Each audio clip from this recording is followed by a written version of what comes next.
In today's video, we're going to be talking about how you can start homeschooling in 2022.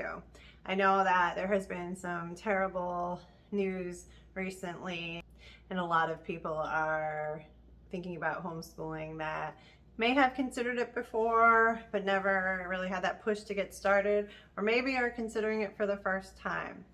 But if you are considering getting started with homeschooling, this guide will help you with everything you need to know on how to get started homeschooling today. So the very first thing that you need to do if you're going to start homeschooling your kids is you need to research the law in your particular state.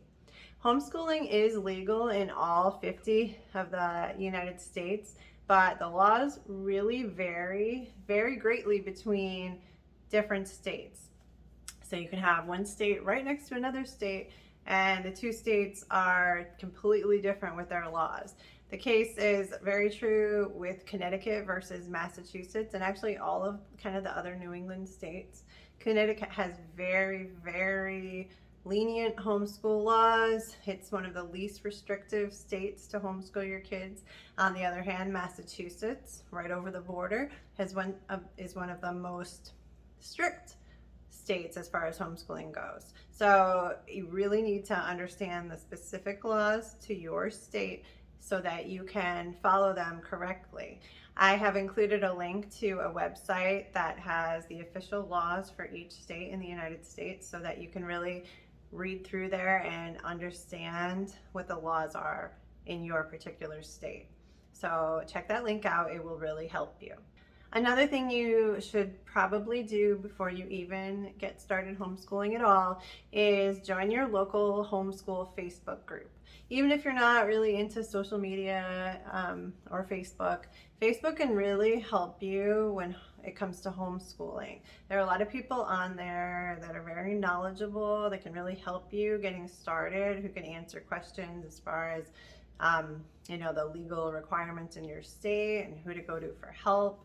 So I suggest really getting on Facebook, searching, homeschool and then your state name and joining that group. Join the biggest one to start because they're going to have the most general information for you.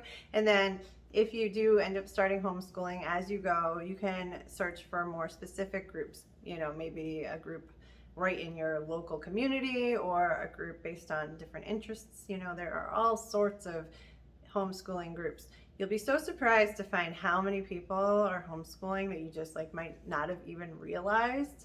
So Facebook is a really great place to get started. So once you're absolutely sure that you're going to be homeschooling your child, the next step is to formally withdraw them from their school. Unless they've never been to school and you're just deciding that you're never going to send them, if they're already in school, you definitely do need to withdraw them. Even if you never send them, there might be specific laws in your state where you have to notify the local school board. In my state, in Connecticut, you don't have to do that. My kids have never gone to school and I've never had to notify anyone, but each state is different. So you definitely want to make sure you understand the law in your state.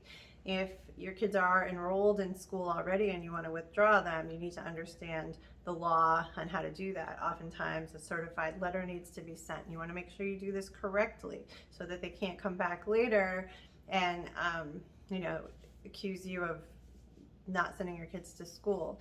You want to follow the law exactly as you can, and this is where that website I included and also those Facebook groups can really help you. You can talk to other parents who have already gone through this and really understand it, because a lot of times your local school district might not be so homeschool friendly and they might intimidate you. They might tell you that you have to do this or that other thing that isn't actually a law. So you really want to understand the laws before you withdraw your child, and you want to make sure you withdraw them exactly the right way so that no one can come back later and say that you didn't follow the rules. So you've done it. You've followed the law. You've withdrawn your kids from school. You're going to start homeschooling. So now what? Well, the most important thing to start off with is something called DeSchooling. So this is basically just taking some time, taking a vacation from school, and just get school out of your head. Get school out of everyone's head, because when you're going to homeschool, you're not going to be trying to recreate school at home. I always say homeschooling should really be called like home education or home learning, because you're not doing school at home. Everything that school is designed for a big group of children to be managed by a small group of adults. So a lot of things that they have to do in school are just totally irrelevant at home.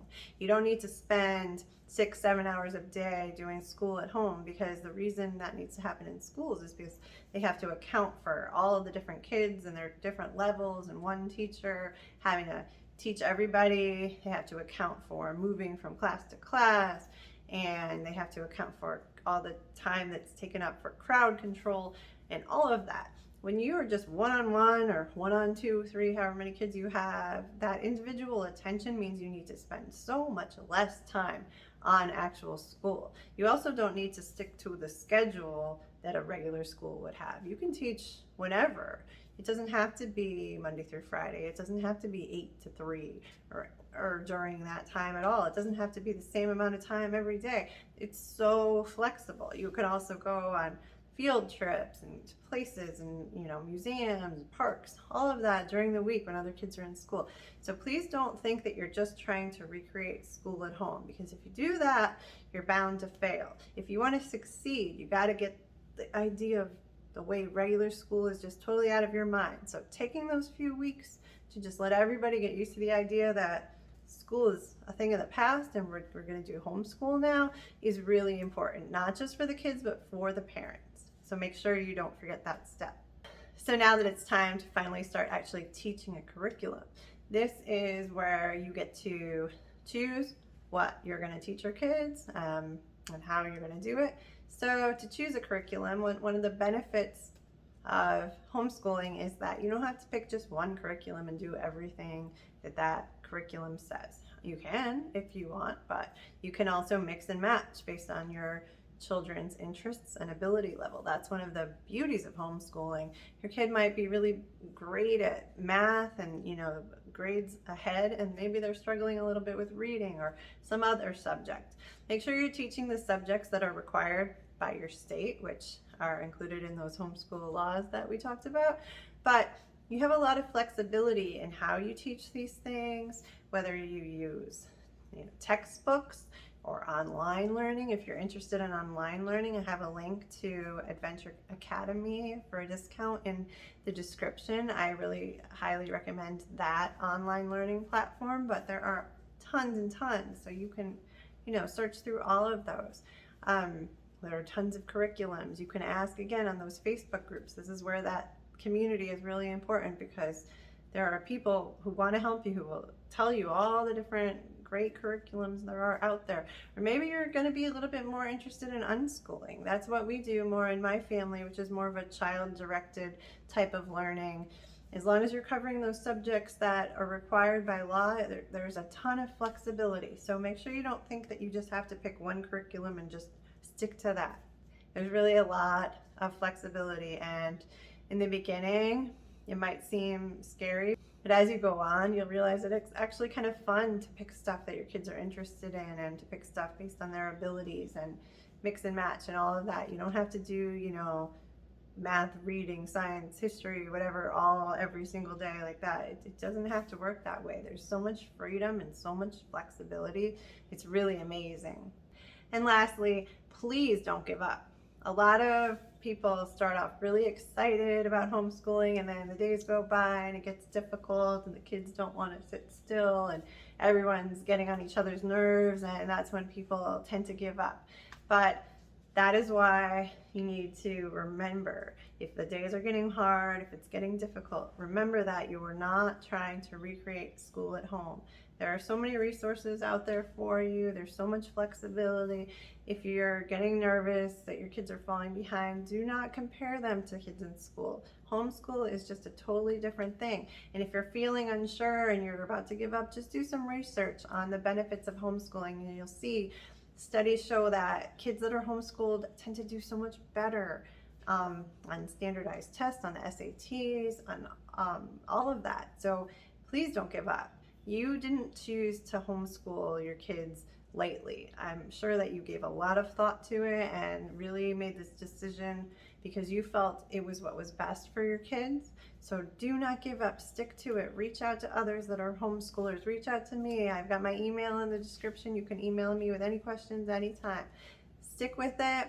It gets easier over time. You realize that there's so much flexibility. You let go of those strict rules you might have set for yourself in the beginning. You don't need to have all these lesson plans and schedules and all of that. Your kids really are going to be okay, and most likely they're going to be better off. So I hope this video helps. If it did, please subscribe to my channel, and as always, visit 20tinytoes.com for more. Thank you.